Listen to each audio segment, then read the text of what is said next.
Hi, Álvaro. Hi, Elisa. What is the government proposing with these new tax measures? The Socialist Party, under the name of measures to enhance the affordable leases, has introduced a proposal in order, in theory, to enhance long-term rentals for dwelling purposes by improving the incentives for that kind of leases.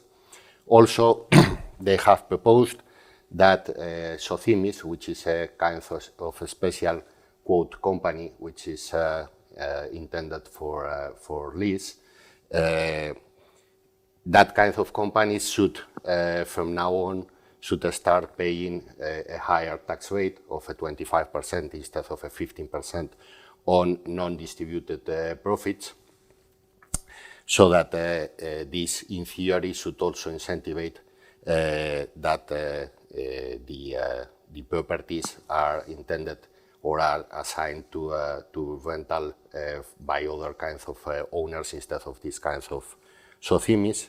They also has de-incentivated the tourist leases by increasing the VAT for these kinds of leases from a 10% to a 21%.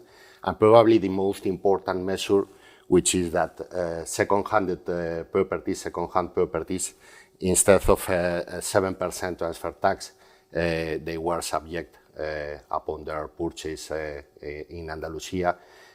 For non-EU residents, these kinds of properties would be subject to a 100% tax rate, which means that the property in reality, or the purchaser in reality, would be paying twice the price of the property, so that potentially the intention for this is that at the end of the day, non-EU taxpayers don't acquire properties in Spain, or that's the idea, which clearly is something which would be very detrimental for the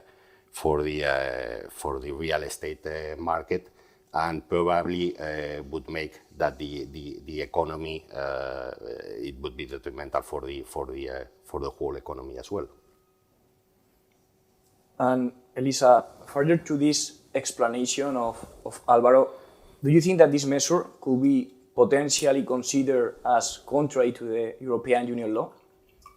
Well, this draft bill would be more likely be challenged by the European Union Court of Justice. It contravenes the principle of free movement of capitals.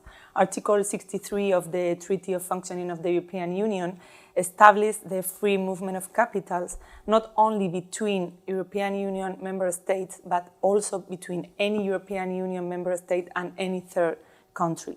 Therefore, these tax measures clearly contravene this principle, and therefore would be potentially be challenged by the Court of Justice.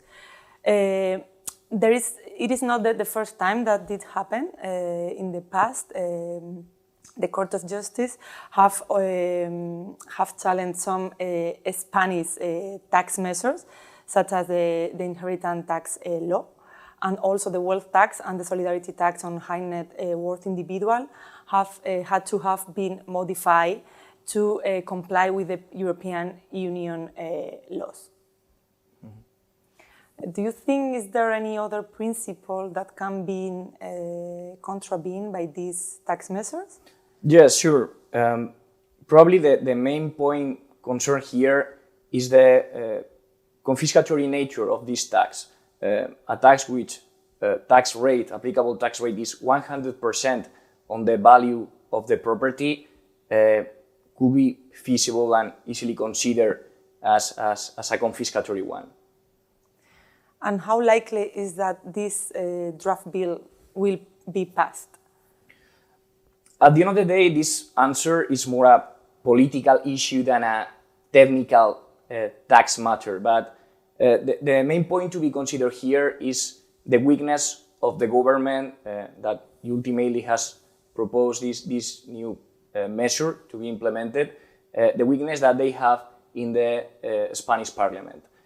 In order to reach the sufficient majority to apply and pass this proposal, they need to manage certain agreements with other political parties, which primarily could be not so prone to accept measures of this nature. So I think that would be good to tell the audience that for any questions or queries about that, they can email or phone Martinez-Echevarría Abogados. Thank you so much.